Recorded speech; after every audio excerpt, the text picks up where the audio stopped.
Assalamualaikum warahmatullahi wabarakatuh. Kembali lagi di channel Ngulik Horor.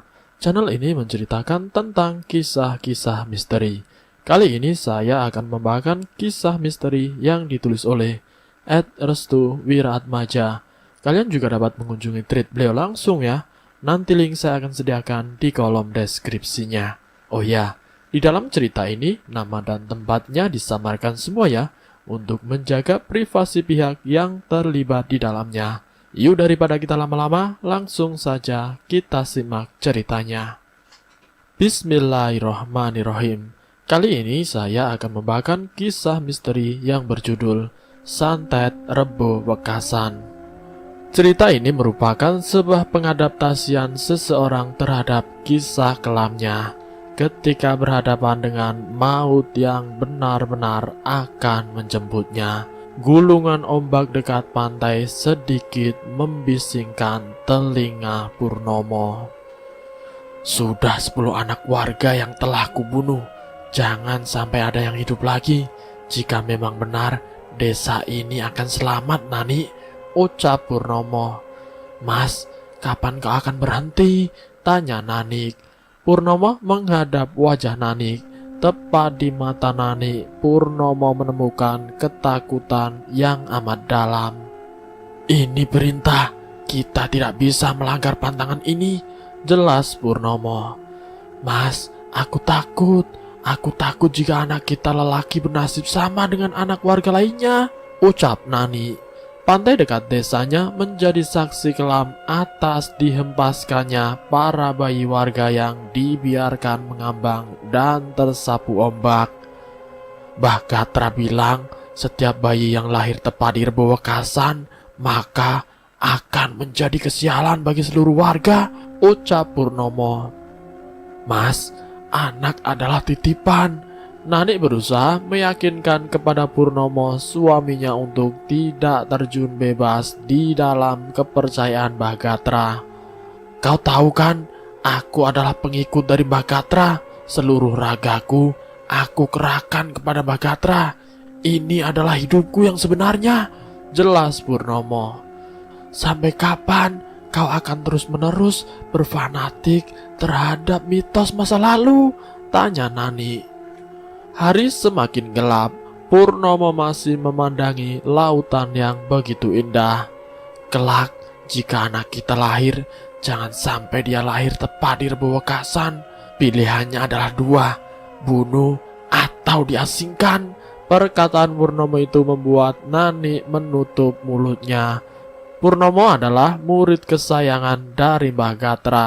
Saking sayangnya Purnomo mendapat mandat untuk mengatur desa. Desa yang diatur Purnomo memiliki kepercayaan turun-temurun yang mengerikan. Jika ada salah satu warga yang melahirkan bayi di hari tepat Rebo Wekasan, maka jangan harap anak itu akan selamat. Namun selain tantangan mengatur desa, Purnomo atau biasa dipanggil Mas Pur memiliki keresahan dalam hatinya. Dia khawatir mengenai tanggal jatuh kelahiran anak pertamanya yang sedang dikandung oleh Nani istrinya.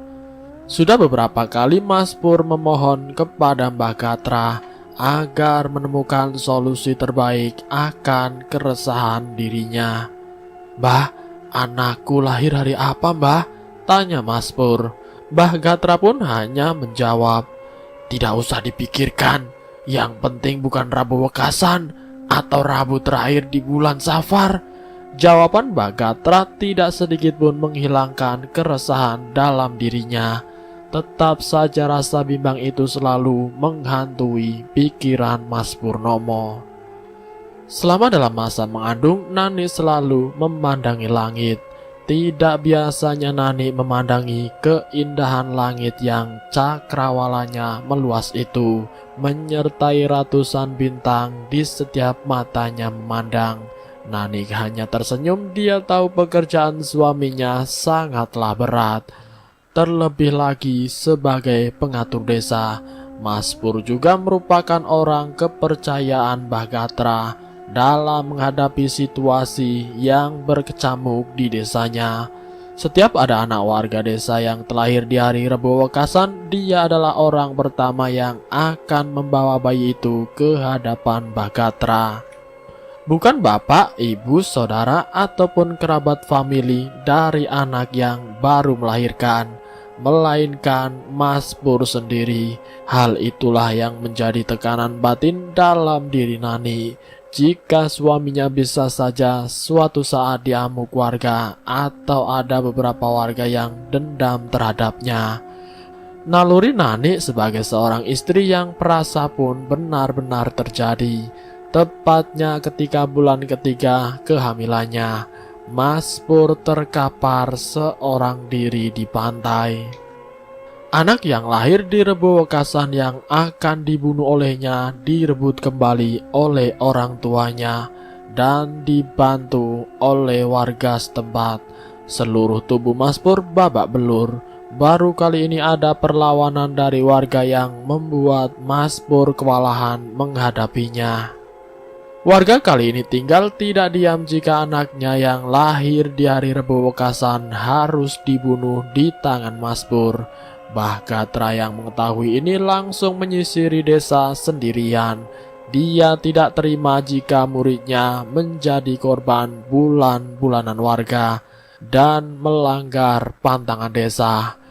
Para warga yang mengetahui masuknya Mas Pur ke pemukiman dengan serentak menundukkan dirinya. Mereka tidak berani mengatakan sedikit kata pun dari mulutnya untuk mengawali pembicaraan panas itu.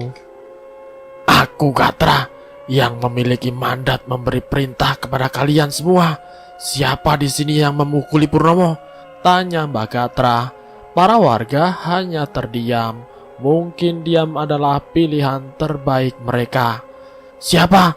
Tanya Mbak Gatra. Tidak tahu Mbah, jawab seorang yang masih mengenakan topi ala petani itu. Siapa di sini yang memiliki anak atau cucu yang lahir di hari Rebo Wekasan? Tanya Mbah Gatra lagi. Namun tetap saja warga hanya saling mencuri-curi pandang antara satu dengan lainnya. Mbah Gatra memandangi satu persatu warga. Bencana akan datang. Jika kamu tidak siap, kamu akan mati semua karena bencana itu, ucap Bagatra sambil meludah ke muka wajah salah satu warga. Para warga hanya saling pandang terhadap satu sama lain. Setelah Bagatra meninggalkan mereka, barulah mereka membicarakan permasalahan tersebut. Siapa yang mengambil bayi itu? Tanya salah satu warga. Bayu yang mengambil bayi itu, Bayu, ucap yang lainnya. Kok bisa gawat ini, ucap para warga sambil memutuskan solusi tersebut. Tidak apa-apa, Bayu itu orang baik. Desa ini tidak bakal kena tulah, aku jamin, ucap warga. Sementara itu, Bayu yang berhasil menyelamatkan anaknya menangis terseduh-seduh. Kamu harus hidup nak, ucap Bayu. Bayu menamakan anak itu dengan nama Kemalasari, yang berarti batu indah yang bercahaya. Bayu sangat berharap Kemala akan menjadi seorang wanita yang tegar, kuat, dan pemberani. Bayu juga sangat mengharapkan bahwa dirinya bisa membantu ibunya untuk tumbuh menjadi sebuah keluarga yang harmonis. Terlebih lagi, Kemala adalah wanita yang dilahirkan di hari Rebo Wekasan, sehingga sudah pasti dia akan menjadi incaran Bagatra juga Mas Purnomo, yang bersikeras dengan loyal untuk mengerahkan embel-embel penyelamatan desa dengan membunuh seluruh anak yang lahir di Rebo Wekasan. Untuk mengantisipasi itu, Bayu memerintahkan kepada istrinya untuk tidak mengeluarkan Kemala ketika hari menjelang siang. Dia hanya boleh keluar jika fajar menyingsing keluar sembari menghangatkan tubuhnya. Lalu harus masuk kembali jika benar-benar matahari telah berada di puncak kepalanya. Hal ini dikarenakan bahwa Mas Pur dan Mbah Gatra senang berpatroli di siang hari hingga menuju sore. Waktu ekstrim itu adalah waktu yang digunakan para warga untuk beristirahat. Beberapa hari setelah hilangnya bayi yang bernama Kemala dari cengkraman Mas Pur, juga isu tentang bencana yang akan dihadapi para warga pun hanya sebatas gurauan serta candaan biasa. Para warga menganggap itu adalah ancaman yang nantinya ditimbulkan untuk mengerahkan anak yang lahir di Rebo Wekasan dan dijadikan tumbal oleh Mbah Gatra sebagai penguat ilmu hitamnya. Akhirnya para warga tidak percaya mengenai ancaman yang keluar dari mulut busuk Mbah Gatra tersebut. Lalu mereka melakukan aktivitas seperti biasanya. Namun siapa sangka dalam waktu yang sesingkat itu, tulah itu benar-benar nyata. Para warga yang menginjak kaki satu langkah keluar dari rumahnya, perutnya terkena panas santet yang ternyata sudah beberapa hari telah mengangkasa di atas warga. Panah itu berbentuk seperti kilatan cahaya yang sekelebat menabrakkan diri ke perut para warga. Lalu setelah itu mereka akan terjatuh dan tewas seketika. Namun selama beberapa hari tersebut, Bayu memang sudah memilikinya firasat tidak enak. Dia pun tidak memperkenankan istrinya untuk keluar rumah. Lihat, langitnya gelap. Gelap di sini berarti kan tidak adanya cahaya bintang satupun yang menyinari desanya. Hal itu sebagai pertanda bahwa desa dalam keadaan bahaya. Padahal bayi yang baru lahir harus terkena cahaya sinar matahari untuk memperkuat imunitas bayi tersebut. Untuk menstrategikan itu, Bayu melubangi satu genteng rumahnya yang digunakan untuk penjemuran anaknya ketika pagi telah tiba. Jika malam telah datang, ratusan kilatan panas sekelebat melewati rumahnya untuk menuju pemukiman warga lainnya. Bayu percaya bahwa itu adalah santet yang dikirimkan oleh Mbah Gatra untuk membunuh para warga yang tidak bisa menjawab perihal keberadaan bayinya tersebut. "Jangan keluar, tunggu sampai kilatan itu menghilang," ucap Bayu terhadap istrinya. Istrinya yang sedang menggendong Kemala hanya bisa mengangguk dan menuruti semua perkataan suaminya. Dan benar saja hal yang tidak diinginkan oleh Bayu benar-benar terjadi. Banyak warga yang keluar dari rumahnya karena mereka kira isu tentang tola itu hanyalah buatan tua bangka Mbah Gatra. Namun pada kenyataannya mereka juga yang dijadikan korban dari santet Rebo Wekasan.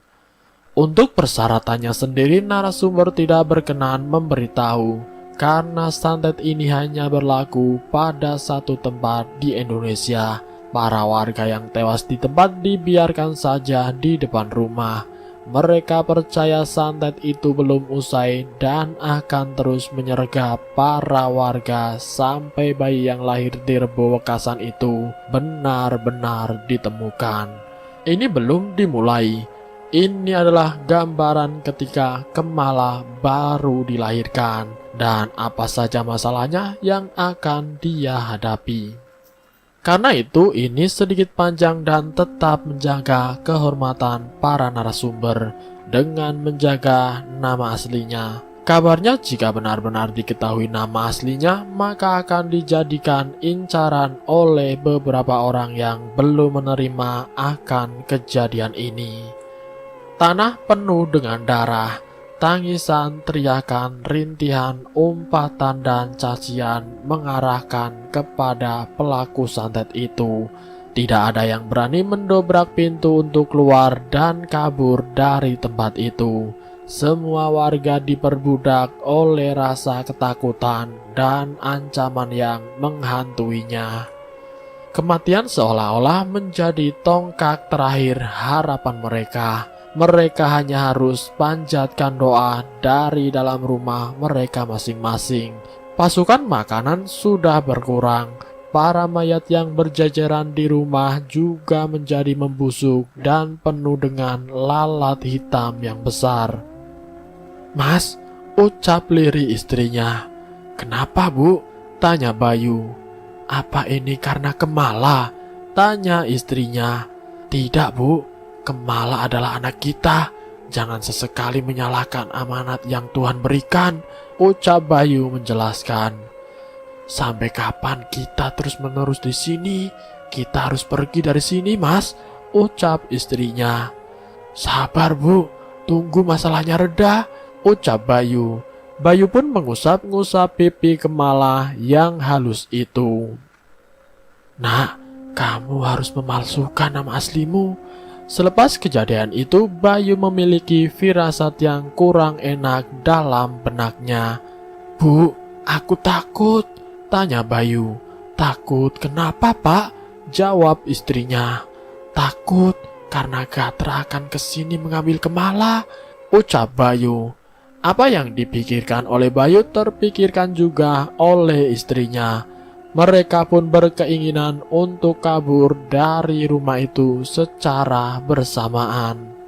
Tepat di waktu fajar, tepat di mana suasana sudah kondusif, mereka berdua meninggalkan rumah dari pintu belakang. Bayu menggendong Kemala, sedangkan istrinya membawa sedikit pasokan makanan sebagai bekal semasa perjalanan. Di tengah perjalanan, Bayu mendengar teriakan minta tolong di pemukiman warga. Dia melihat Mas Purnomo bersama dengan Mbah Gatra sedang menyiksa para warga. Jenazah warga yang terkena serangan santet itu dibuangnya di tengah hutan. Tidak ada yang tahu seperti apa pembuangan itu berlangsung. Menurut kabar beredar, jenazah itu dilemparkan seperti sampah yang sudah membusuk.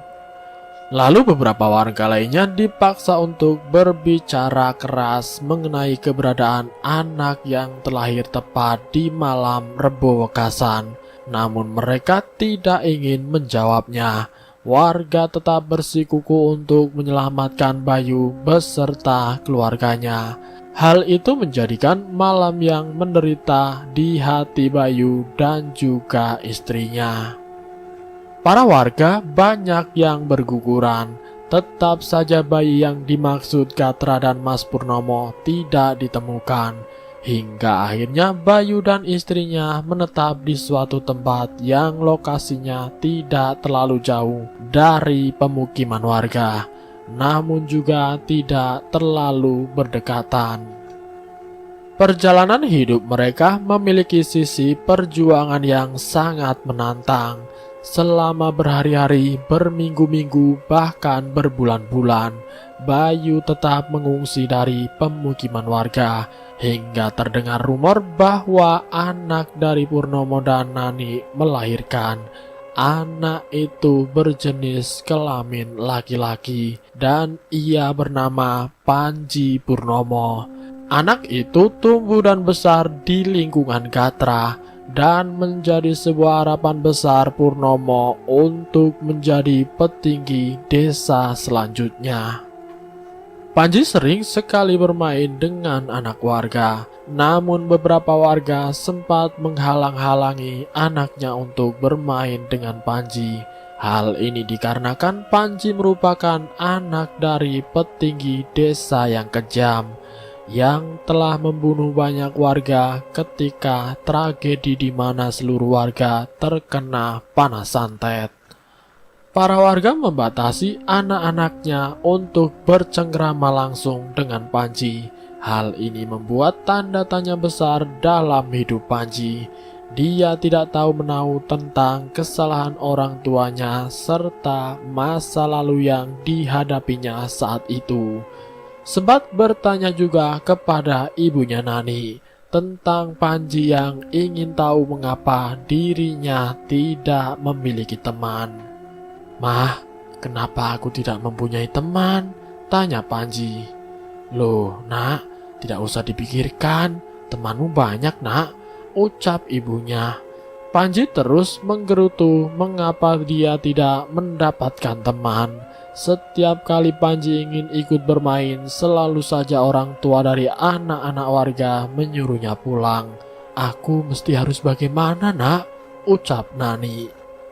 Panji menangis sejadi-jadinya.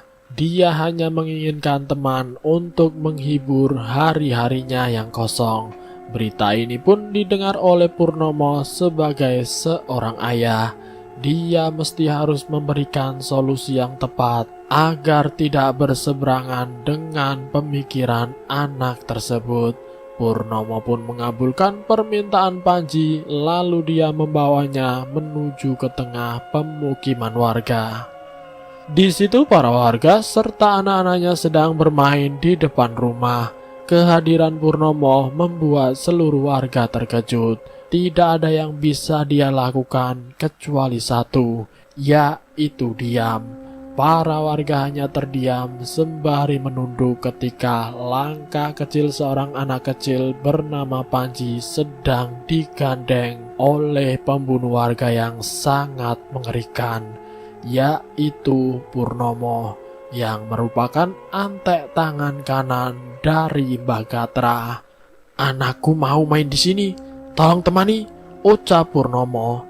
Para warga hanya menjawab, "Iya Mas Pur." Lalu kemudian para warga menyuruh anak-anaknya untuk bermain bersama Panji. Alhasil mereka pun menuruti apa yang dilakukan oleh orang tuanya. Purnomo duduk di sebelah rumah warga sambil memandangi para warga dan juga Panji anaknya. Dia menyadari bahwa desa ini sudah lama dibangun, namun baru sekarang merasakan ketenangan yang paling dalam. Seluruh anak warga tampak ramah dan menghormatinya. Tidak ada dalam benak dirinya untuk menyakiti Panji, anak kesayangannya itu. Namun itu hanya perdugaan dan prakira yang dipikirkan oleh Purnomo terhadap aktivitas warga yang telah lama ditinggalkannya. Ternyata warga juga masih memiliki dendam yang sama. Bahkan dia sengaja menaruh diam-diam hal itu agar tidak tercium langsung oleh Purnomo dan juga Mbah Gatra. Ketika mata Purnomo sedang tidak waspada, Panji tidak sengaja disepak terjang kakinya oleh anak warga karena kebetulan mereka sedang bermain lari-larian. Panji pun terjatuh, dia menangis keras. Hal itu membuat Purnomo beranjak bangkit. Sebelumnya anak yang telah menyepak terjang kaki Panji telah meminta maaf. Begitu juga orang tuanya juga. Namun Panji tumbuh menjadi seseorang yang egois dan menyebalkan. Dia pun tidak terima kalau dirinya terjatuh dan menyebabkan luka goresan di kakinya. Panji menangis sejadi-jadinya. Para warga pun berusaha menenangkan Panji. Namun Panji tidak mau ditenangkan oleh warga. Purnomo segera menuju ke arah Panji. Dia pun menyuruh Panji untuk memberitahu siapa pelakunya. Panji menunjukkan kepada seorang anak laki-laki bertubuh kurus dan berambut ikal. Orang tuanya memohon-mohon, bahkan bersujud-sujud dan meminta kepada Purnomo untuk memaafkan kesalahannya yang dilakukan oleh anaknya. Namun Purnomo hanya terdiam. Tidak ada satu kata pun yang terucap dalam mulutnya. Yang dia ucapkan waktu itu adalah darah dibalas dengan darah. Begitulah kekejaman yang diberikan Purnomo, walau hanya masalah sepele yang ditimbulkan oleh warga. Begitu juga alasan terkuat dari para warga agar tidak membiarkan anak-anaknya untuk bermain kepada Panji, yang merupakan anak dari pembunuh dari warga desanya karena santet tersebut. Alhasil Purnomo pun mendekati anak kecil laki-laki itu. Dia pun menekan jidat dari anak itu dengan keras. Anak itu menangis kesakitan, kedua tangannya memukul-mukuli tangan Purnomo. Namun Purnomo tetap kokoh menahannya. Orang tua dari anak itu datang sambil mengancam Purnomo untuk membunuhnya. Namun begitu dia mendekati anaknya, anak itu telah tewas duluan dengan luka bakar di sekujur tubuhnya. Panji yang melihat itu ketakutan dan bersembunyi di balik tubuh ayahnya. Para warga berlari ketakutan dan menggendong anak-anaknya agar tidak terlibat dalam masalah ini terlalu jauh lagi. Purnomo pun berkata kepada Panji, "Ini alasan ayah agar kamu tidak bermain dengan anak warga. Kamu akan terluka dan sakit. Mulai sekarang, darah dibalas dengan darah." Perlakuan Purnomo terhadap anaknya ini menimbulkan kesan yang berbahaya. Pasalnya Panji tumbuh sebagai seorang pemuda yang tidak takut terhadap siapapun. Semenjak kejadian tersebut, Purnomo mendidik Panji untuk tidak bercengkrama dengan penduduk desa. Dia lebih memilih memasukkan Panji ke dalam dunianya. Panji diajarkan berbagai ajaran ilmu hitam yang dilepaskan langsung oleh Mbah Gatra. Bertahun-tahun Panji mempelajari hal itu dengan sempurna. Panji mampu menirukan segala hal yang diinginkan oleh orang tuanya. Namun hal ini tidak diinginkan oleh Nani sang ibu, yang menginginkan Panji tumbuh besar sebagai pemuda yang baik. Sikap emosional dan egoisnya seakan-akan merasuki seluruh tubuh Panji, hingga membuatnya lupa daratan dan tidak pernah takut terhadap siapapun. Di usia Panji yang menginjak 18 tahun, dia disuruh mengembara ke suatu tempat yang minim akan penduduk. Tujuannya hanya satu, dia ingin memperdalam ilmu kebatinannya lebih jauh. Lalu kemudian Panji memasuki sebuah tempat yang minim penduduk. Di sana ternyata terdapat wanita cantik yang tumbuh jauh dari perkiraannya. Wanita itu tidak pernah ditemuinya dan belum pernah mendapatinya di desa manapun. Nama wanita itu adalah Kemalasari. Panji menemui Kemala di sebuah rumah gubuk tua yang terdapat kedua orang tuanya. Di sini Bayu tidak menyadari bahwa pemuda itu adalah Panji. Maka dari itu dia menerima Panji selayaknya tamu yang mendatangi tempatnya. Panji disuguhkan makanan seadanya. Dia pun menanyakan kedatangannya ke desa tersebut. "Aku ingin memperdalam ilmu kebatinanku," ucap Panji. "Ilmu kebatinan seperti apa yang akan kau perdalam?" Jawabnya, "Aku sedang ditugaskan untuk membunuh seseorang yang akan dijadikan sebuah persyaratan itu," ujar Panji. "Apa persyaratannya?" tanya Bayu. "Yaitu membunuh wanita yang lahir di Rebo Wekasan. Karena dengan itu ilmu kebatinanku akan menjadi sempurna," ucap Panji kemudian. Betapa terkejutnya Bayu mendengar hal itu. Dia pun menutup pembicaraannya dan mempersilahkan Panji untuk keluar dari rumah. Panji tidak mengerti akan perlakuan aneh Bayu terhadapnya. Lalu dia menanyakan perihal anak wanita tersebut. "Siapa nama anakmu gerangan?" tanya Panji. Bayu tahu salah satu hal yang dicegahnya adalah dengan memalsukan nama asli dari Kemala. "Nama anakku adalah Tiara Sari," ucap Bayu. Panji pun memperhatikan gerak-gerik dari Bayu yang tampak ketakutan. Akhirnya Panji pun mengutarakan perasaannya bahwa dirinya menyukai anak dari si Bayu itu yang bernama Tiara. Bayu hanya tersenyum. Dia pun menepuk pundak Panji dan berkata, "Anakku ini orang cacat. Dia tidak bisa membedakan mana bau amis dan mana bau harum. Hidungnya bermasalah. Aku takut kamu akan tersindir akan hal itu, ucap Bayu. Tidak apa, aku tidak menerima kelebihannya semata. Aku mencintainya, jawab Panji. Bayu hanya menggeleng-gelengkan kepala. Lalu dia perintahkan kepada Panji untuk menyelesaikan dulu ilmu kebatinannya. Sampai nanti waktu yang diturunkan dia boleh meminang Tiara asalkan tanpa didatangi oleh kedua orang tuanya. Alhasil Panji pun menyetujui itu semua.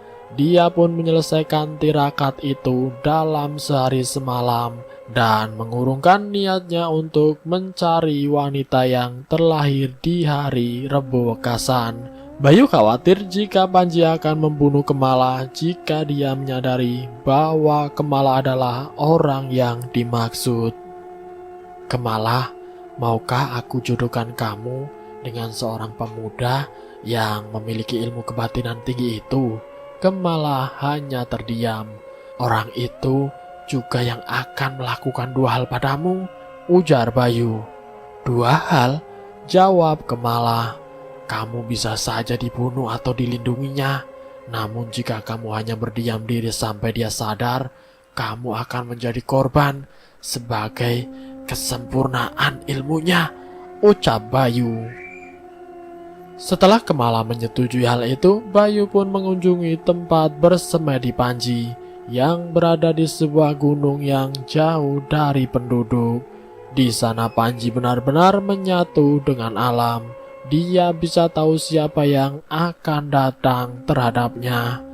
Akhirnya setelah diputuskan, Bayu pun mempersilahkan Panji untuk menikahi Tiara atau Kemala, tapi dengan syarat Tiara tidak boleh dipertemukan oleh kedua orang tua Panji. Lalu kemudian Panji pun menyetujuinya. Pernikahan itu digelar sederhana dan dengan adat Jawa kuno sekaligus beberapa orang saja yang mendatanginya.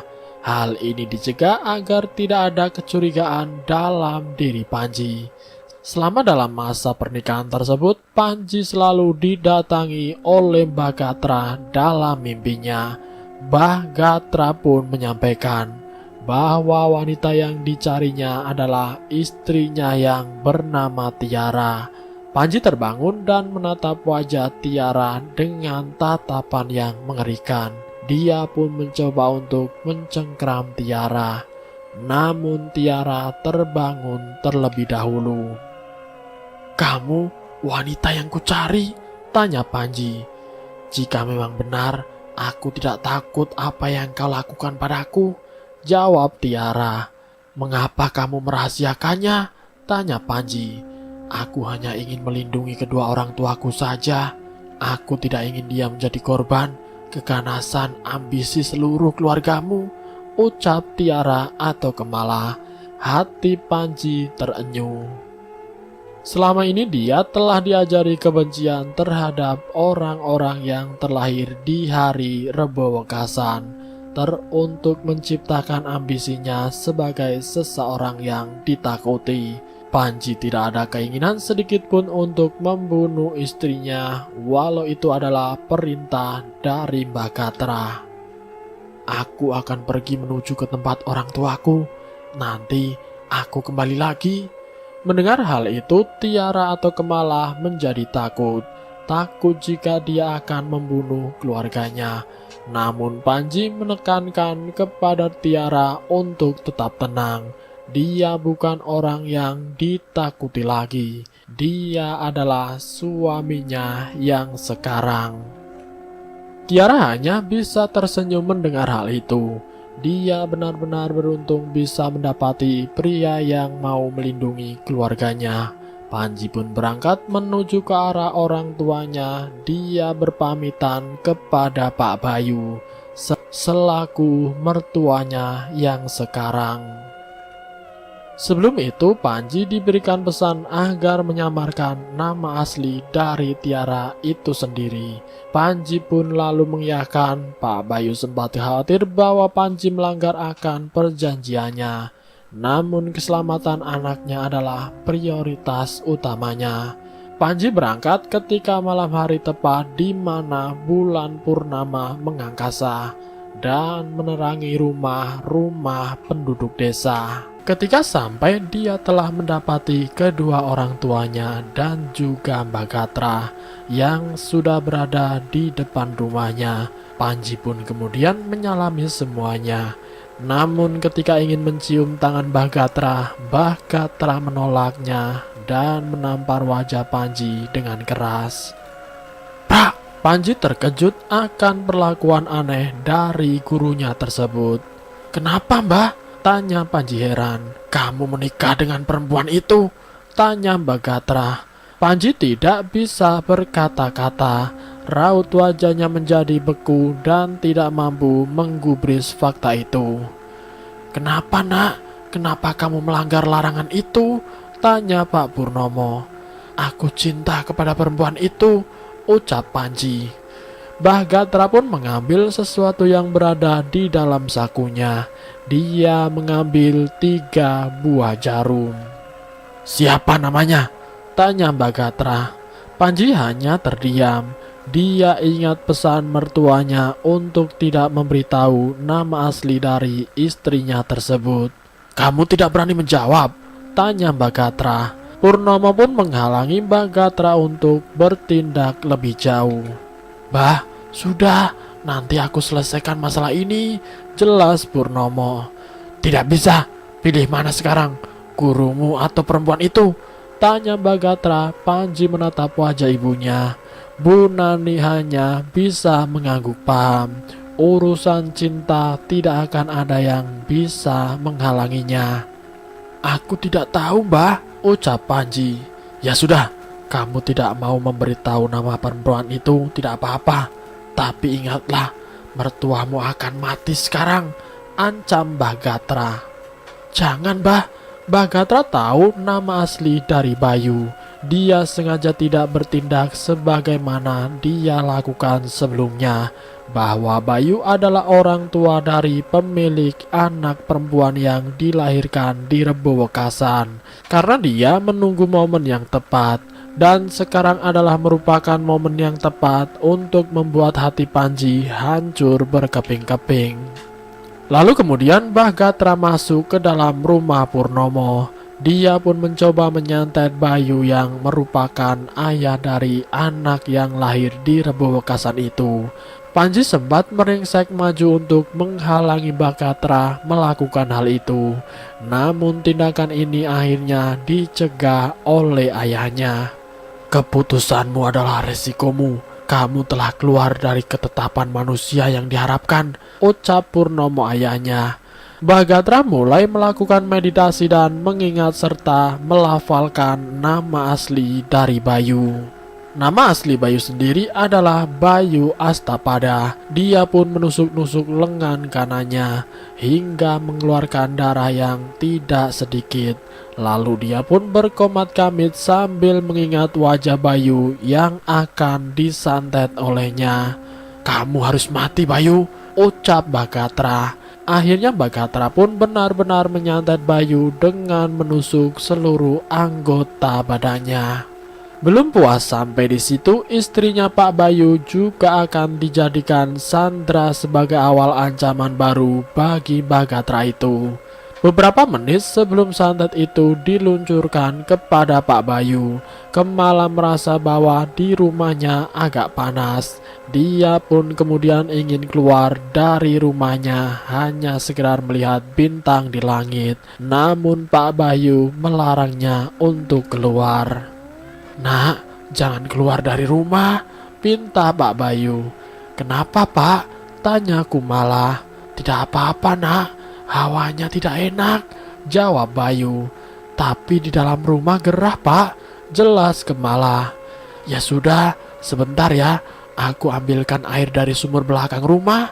Pak Bayu berniat mengambil air itu dengan tujuan agar Kemala bisa mandi dan menyejukkan badannya dengan air tersebut. Kemala mengiyakan, dia pun mengikuti langkah Pak Bayu dari belakang. Namun baru beberapa langkah Pak Bayu melangkah, tubuhnya terhenti. "Ada apa, Pak?" tanya Kemala. "Nak, lari!" pinta Pak Bayu. Pak Bayu membalikkan badannya ke arah Kemala. Ketika dia membalikkan tubuhnya, Kemala terkejut bukan kepalang. "Ah!" Tubuh Pak Bayu sudah penuh dengan darah di sekujur tubuhnya.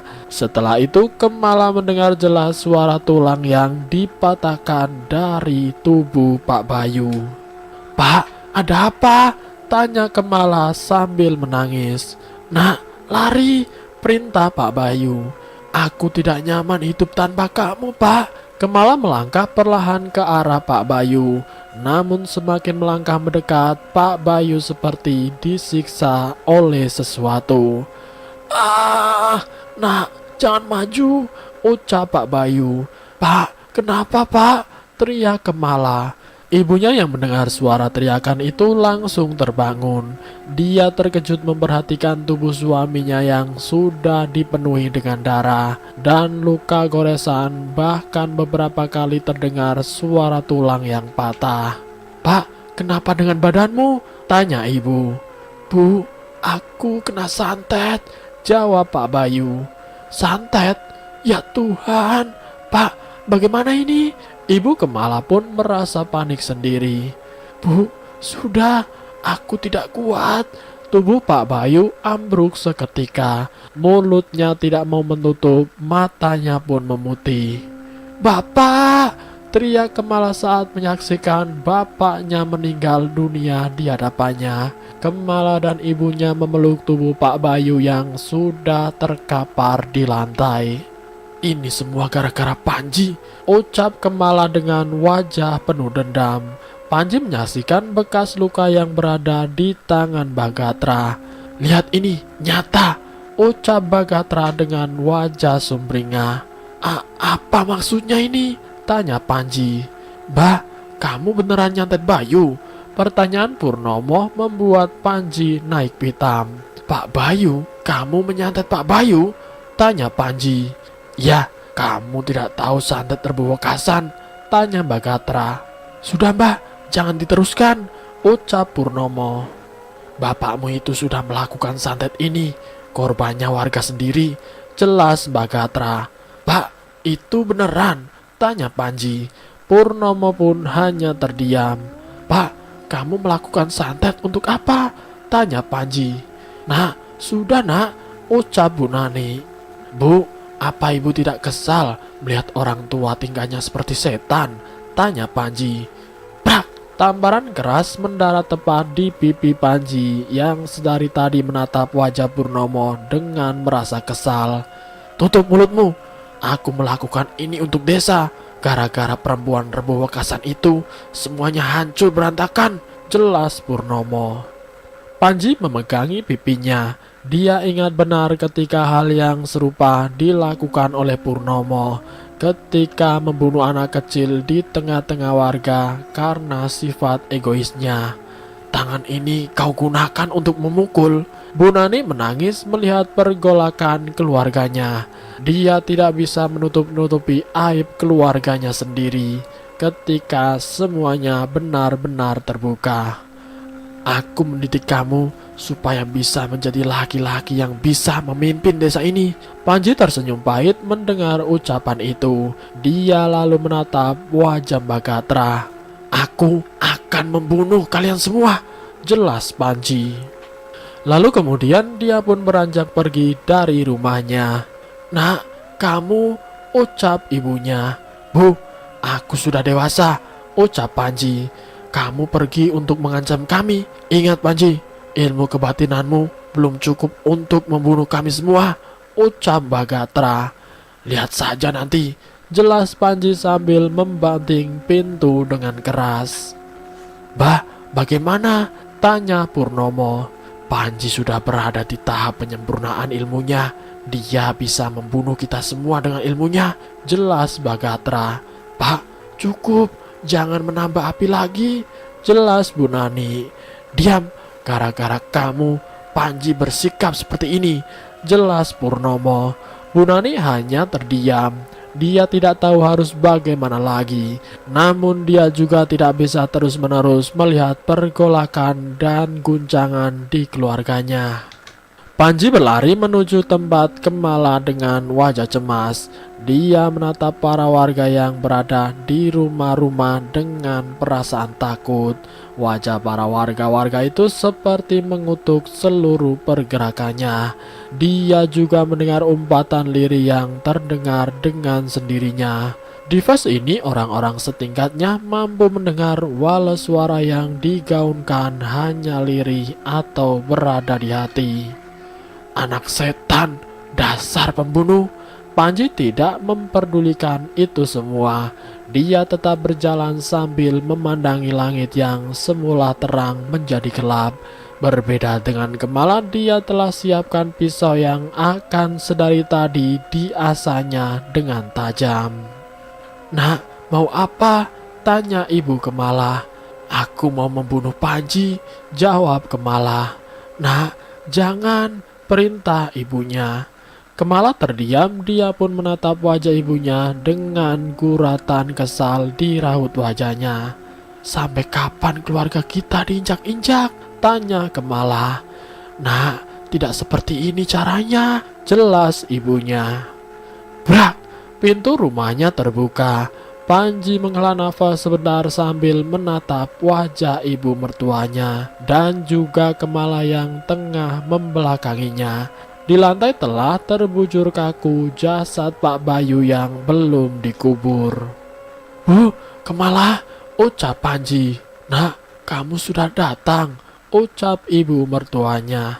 "Iya Bu, Kemala, kamu tidak apa-apa?" tanya Panji. "Kamu sudah datang dari rumah iblis itu?" tanya Kemala.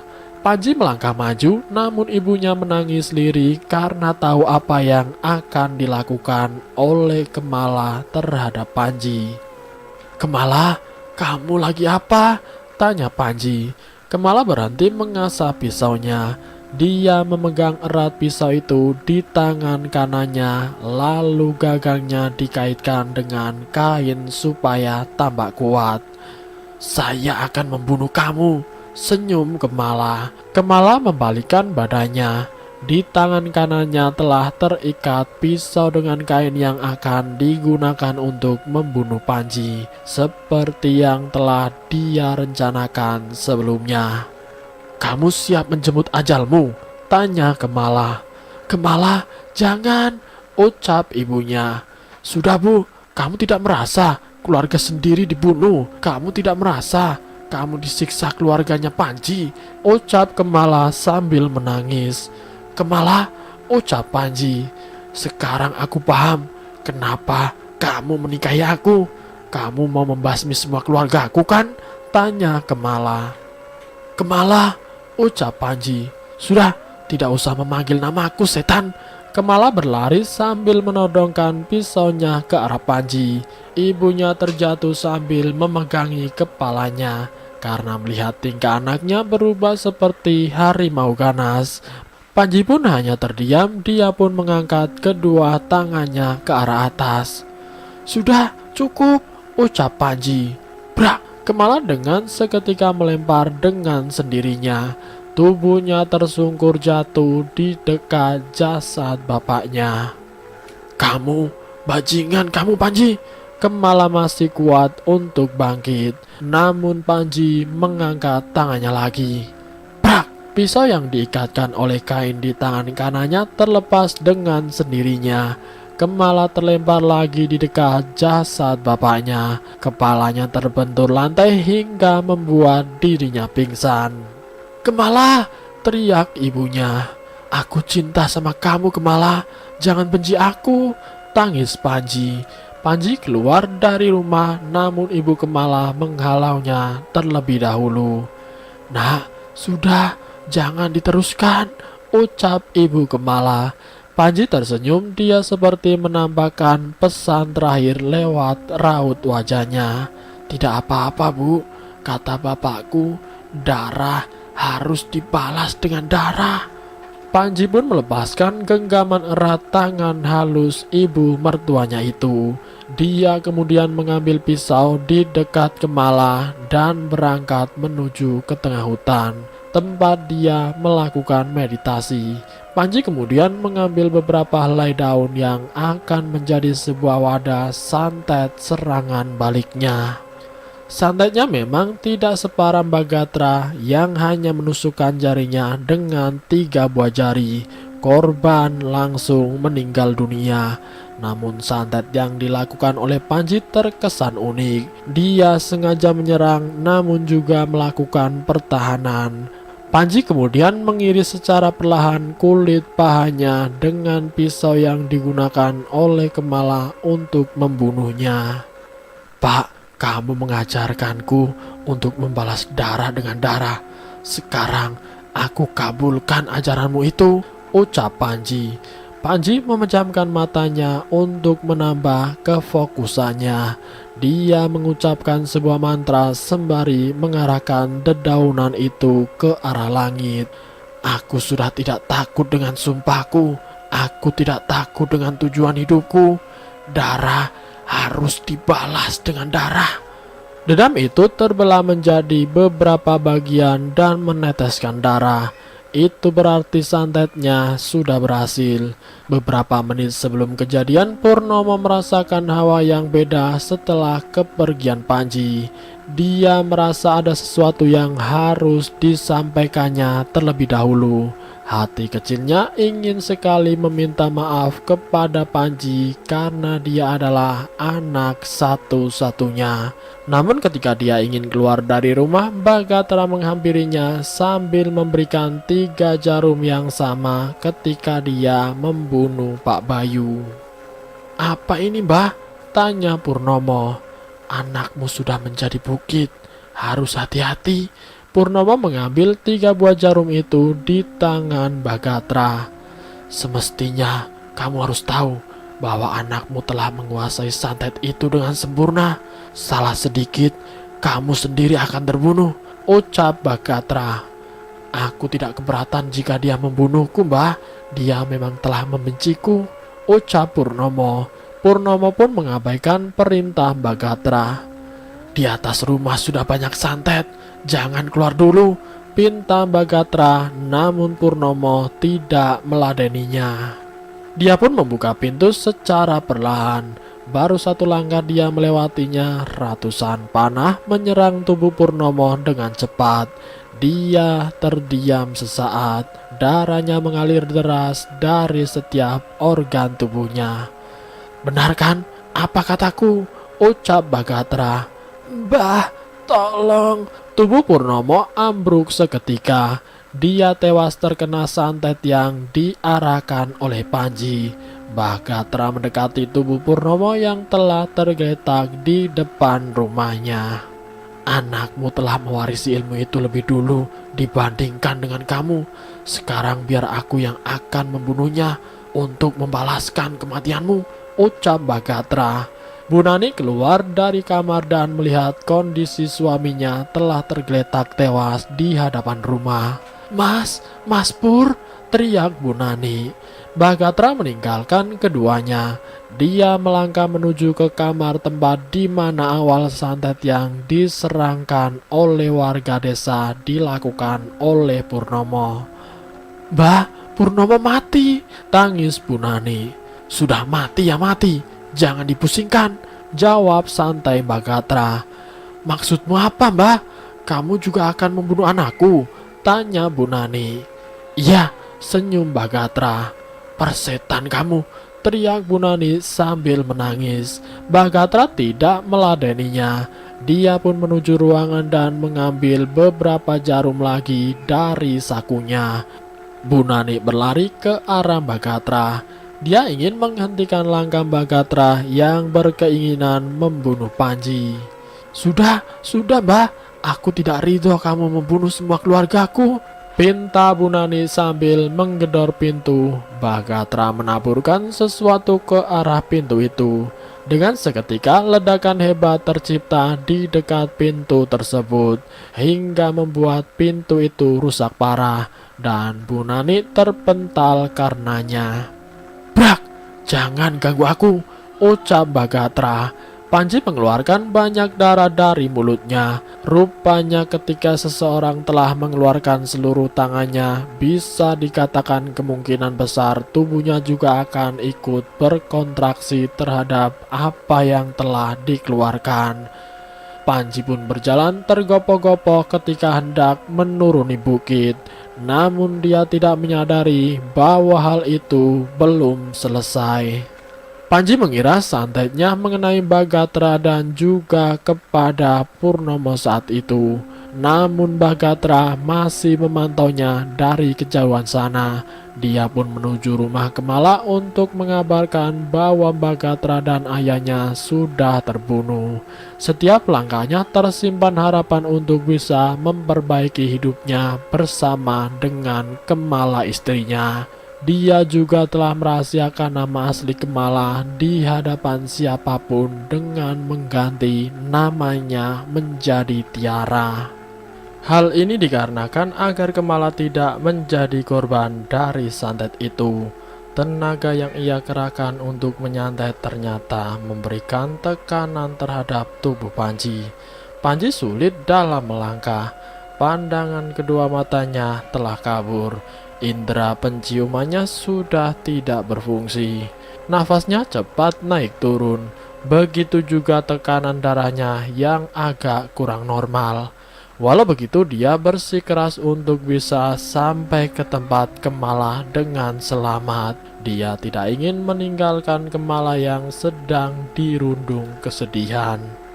Begitu juga dengan ibu Kemala yang merasa terpukul ketika suaminya Pak Bayu telah meninggal dunia akibat dari keganasan santet itu. Panji terus memegangi batang dari pepohonan sebagai tempat pijakan tubuhnya yang hampir ambruk. Jantungnya terasa sakit. Dengan tiba-tiba tubuhnya merasa kepanasan. Semenjak dia mengeluarkan santet itu dengan media dedaunan dan darah serta nama yang dihafalnya. Ketika Panji berhasil turun dari bukit, dia langsung menuju rumah Kemala yang jaraknya tidak jauh dari tempat ia berhasil turun. Tampak tidak ada tanda-tanda serangan balik. Panji merasa lega, dia akan segera hidup bahagia dan menjalani hidup seperti orang normal pada umumnya. Langkah kakinya menginjakan sebuah harapan. Sorot matanya memandang masa depan yang indah bersama dengan keluarganya. Kedua tangannya ingin menggenggam tangan-tangan orang yang dicintainya. Sebelah kanan tangan istrinya dan sebelah kiri tangan anak-anaknya kelak nanti. Pintu rumah Kemala telah tampak dari kejauhan. Senyuman tipis yang Panji keluarkan menjadi sangat berarti sebagai penyemangat barunya. Namun ketika dia ingin menjejangkan kakinya di halaman depan rumahnya, Panji mendapat sinyal batin dari orang yang dikenalnya. Orang itu adalah Bagatra. Dia memberi suatu peringatan lewat obrolan batinnya. Kata-kata itu adalah, "Beritahu nama asli istrimu, atau akan kubunuh kau hingga darah itu merembes ke tanah." Panji yang mendengar perkataan itu menjadi sangat ketakutan. Raut wajahnya berubah menjadi sangat pucat. Tangannya bergetar hebat. Kakinya tidak bisa lagi menjejakkan beberapa langkah lagi menuju rumahnya. Pandangannya mulai tidak bisa dikontrol dengan baik. Dia masih terngiang-ngiang dengan pesan batin gurunya, yaitu Bagatra. "Satu langkah kamu menuju ke arah depan, akan kurobekkan seluruh kulitmu," ucap Bagatra lewat perkataan batinnya terhadap Panji. Dia masih belum bisa memutuskan kemana langkah kaki ini akan melangkah. dia masih belum bisa memberitahu alasan terbesarnya hingga dia bisa sejauh ini. Dia juga masih sangat takut jika nanti istrinya akan terkena serangan santet bila dia memberitahu nama asli istrinya. Panji tetap tenangkan diri. Dia kemudian melangkah perlahan menuju rumah Kemala. Merasa sudah aman, dia pun berlari sekuat tenaga sambil berteriak, "Bu, masuk ke dalam kamar!"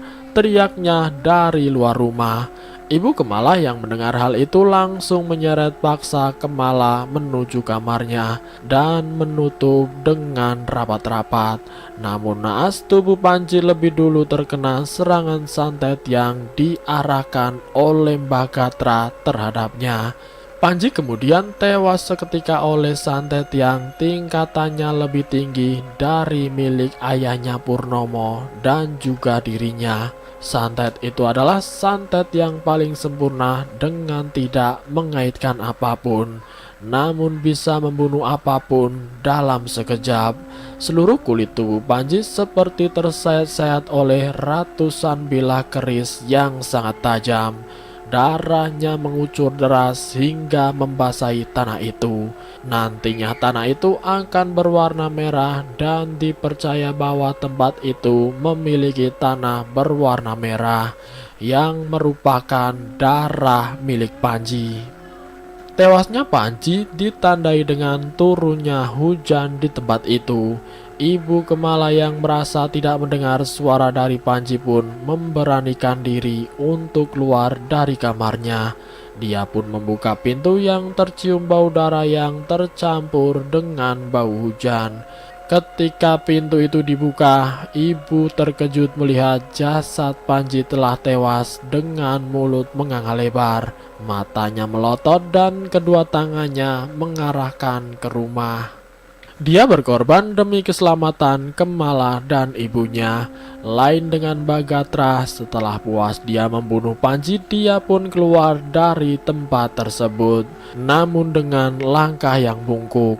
Katanya hal itu disebabkan Mbah Gatra menjadi bungkuk ketika menggunakan santet tingkat tinggi tersebut. Mbah Gatra berjalan perlahan keluar sambil membawa satu bilah keris di sebelah tangan bagian kanan. Dia menatap tubuh Bu Nani yang masih terkapar pingsan di depan pintu. Raut wajah Mbah Gatra tampak terlihat tua dengan garis-garis keriput di seluruh wajahnya. Rambutnya juga sudah semakin habis dan hanya menyisakan beberapa puluh helai saja di kepalanya. Mbah Gatra menyadari energinya sudah habis dan akan kembali jika dia berhasil membunuh wanita yang bernama Kemala itu. Namun ketika dia akan melangkah pergi, Nani terbangun sambil membawa potongan kayu runcing yang terhempas ketika ledakan tersebut. "Anakku sudah mati?" tanya Bu Nani. "Kamu mau pergi kemana, Gatra?" Mbah Gatra segera menjauhi Nani. Dia ingin menggapai pintu depan rumah. Namun langkah Nani lebih dulu menarik baju dari Mbah Gatra dan menyeretnya agar bisa menjauhi pintu. "Panji, Purnomo, semuanya kamu bunuh. Kamu setan!" Tanpa banyak lama, Nani langsung menghujamkan potongan kayu runcing itu tepat di perut tua Gatra yang sudah melemah.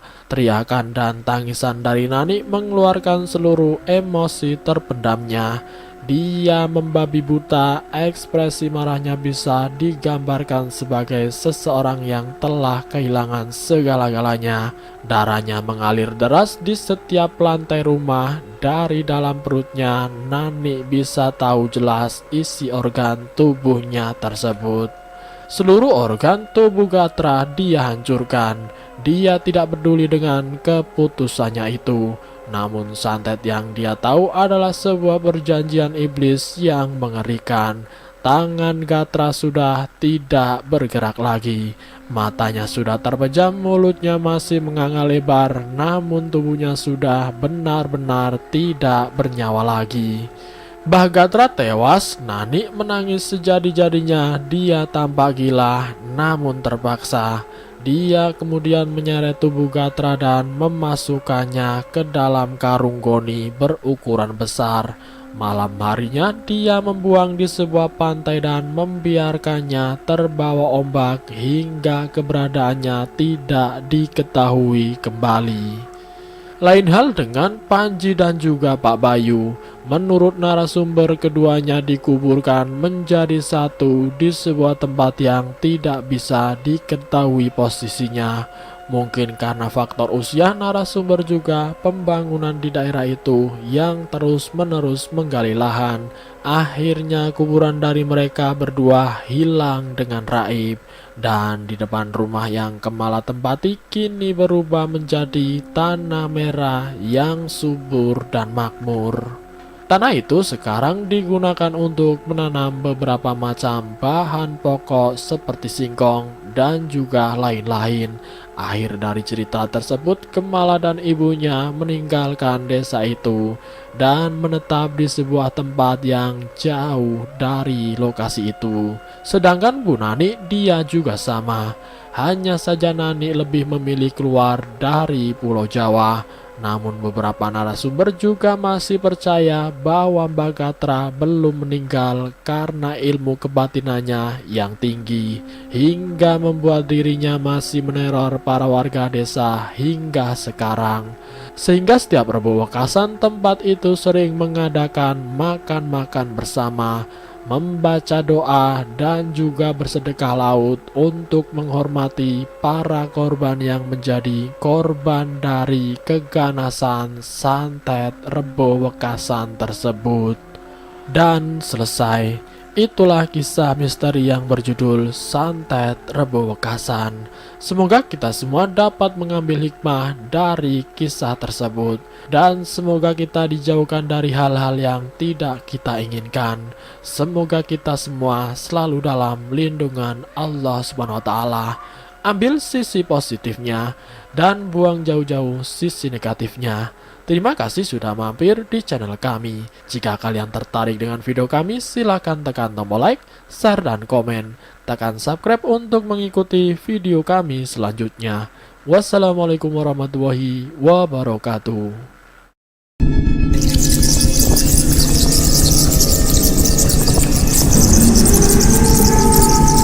Selamat datang di channel Ngulik Horor.